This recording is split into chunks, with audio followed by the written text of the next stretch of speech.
ikaze ku rubuga iyungure rero mumaze kumenyera aho tugenda twungurana ibitekerezo cyane cyane kubyagirira akamaro ubuzima bwacu bwa buri munsi.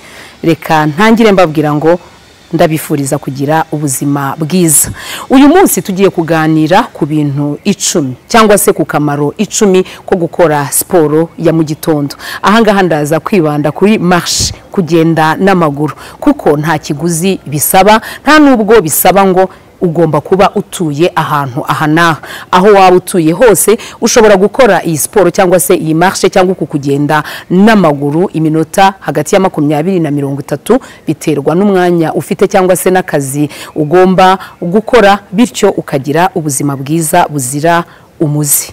Sport ya mu gitondo ni ingirakamaro cyane, kandi ngira ngo bundi abaganga baravuga ngo umuntu agomba gukora sport yabanje kubivugana na muganga. Ariko iyi marche cyangwa se uru rugendo umuntu ashobora gukora mu gitondo, byanze bikunze upfa kuba ufite ubuzima. Indwara yose waba ufite, nta ndwara ndumva cyangwa se ndabona ibuza umuntu kugenda n'amaguru.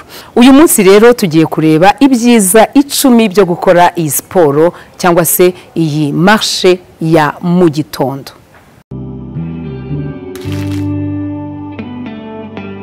Gukora sport muri rusange ni byiza, ariko burya biba byiza kumenya igihe uyikora ukurikije nibyo ushaka cyangwa se n'umumaro ushaka ko yakumarira. Uyu munsi twabakusanyirije ibyiza 10 byo gukora marche ya mu gitondo. Iminota 30 irahagije, kuko usanga tuyimara kuri social media kandi twakabaye tuyibyaza umusaruro. Muri ibi bintu 10 rero, icyambere bikongerera imbaraga ukeneye gukoresha ku munsi. Ubushakashatsi bwagaragaje ko iminota 20 umara ugenda hanze igirira akamaro umubiri, kandi iminota 10 ya marche iguha imbaraga ziruta izuwanyweye kafe ya mu gitondo.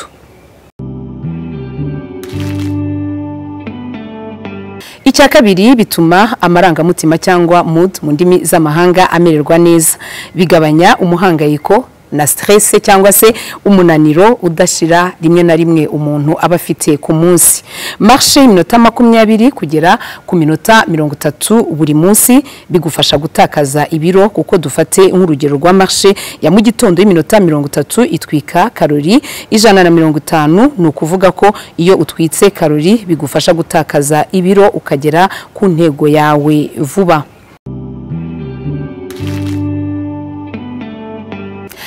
Biomedicine 2015 mu bushakashatsi yagiye yegeranya yemeje ko gutuma ibiro bitakara ngo bigufasha no kwirinda indwara, kuko bizamura ubudahangarwa bw'umubiri. Ndavuga iyi marche y'iminota 20 cyangwa se 30. Iyo tuvuze iminota 20 ni ukuvuga ngo buri muntu wese ashobora kugira gahunda yihe, ukavuga uti nzakora iminota 20 cyangwa se nzakora 30. Ibi byose bigira akamaro ku buzima bw'umuntu. Gusa icyo twagarukaho cyane nuko bigufasha kwirinda indwara zitandukanye, kuko bizamura n'ubudahangarwa bw'umubiri. Nko ku barwayi ba diabete ituma blood sugar level imera neza. Iyi sport rero cyangwa marche ya mu gitondo y'iminota hagati ya 20 na 30 bifasha byinshi, byongera n'imyaka yo kuba. Ahangaha ntago abantu bashobora kubyumva, ariko iyo witegereje umuntu ukora imyitozo ngororamubiri cyangwa ukora uru rugendo, ushobora kuba atari na sport, ahubwo wenda ahantu ukorera hashobora kuba ari kure, uhakoresha urugendo rw'amaguru mu minota 20 cyangwa se 30. Usanga abo bantu badashobora kurwara indwara zitandukanye ziterwa n'imitekerereze ndetse na kanseri. Hano abashakashatsi bayivugamo ko uku kugenda n'amaguru bishobora kurwanya ku kigereranyo rwose cyo hejuru uburwayi bwa kanseri.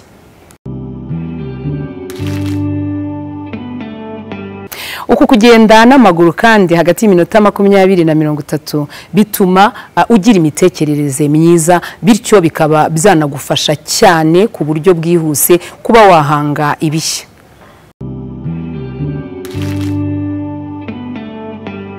aha nanone icyo twababwira kuri uru rugendo cyangwa se kuri iyi marche y'iminota 20 kugera kuri 30 nuko bituma utekereza neza bikakurinda byinshi bityo n'akazi wagombye gukora ukagakora neza kuko umusemburo ukora stress cyangwa se ukora kudatekereza neza burya ngo uzamuka hagati ya mu gitondo na nimugoroba bivuga ngo ibyo bibazo biba bikemutse wirirwa utekereza neza ubwonko bwawe bukora neza.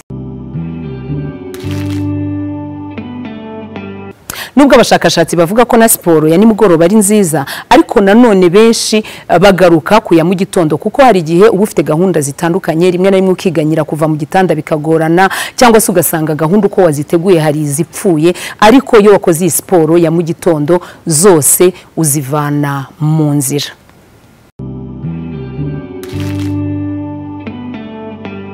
Mumaze kubyumva rero ko siporo rwose ya mu gitondo hagati y'iminota 20 na 30 ari nziza ntago ari iminota gusa nuko ari abashakashatsi bagiye bagarukaho ariko unabishoboye ufite ubushobozi bwo gukora isaha cyangwa isaha n'igice nabyo ntacyo byaba bitwaye.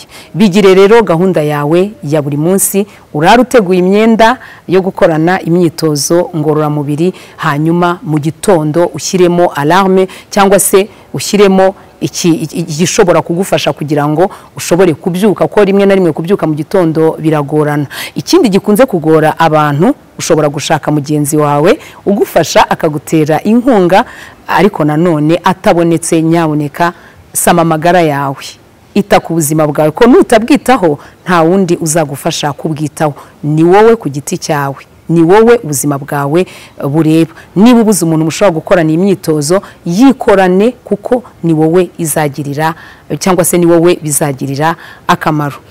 Ngibyo rero ibyo twunguranagaho ibitekerezo ku rubuga Iyungure twiyunguye byinshi ku kamaro kuri urugendo rw'amaguru rw'iminota 20 na 30.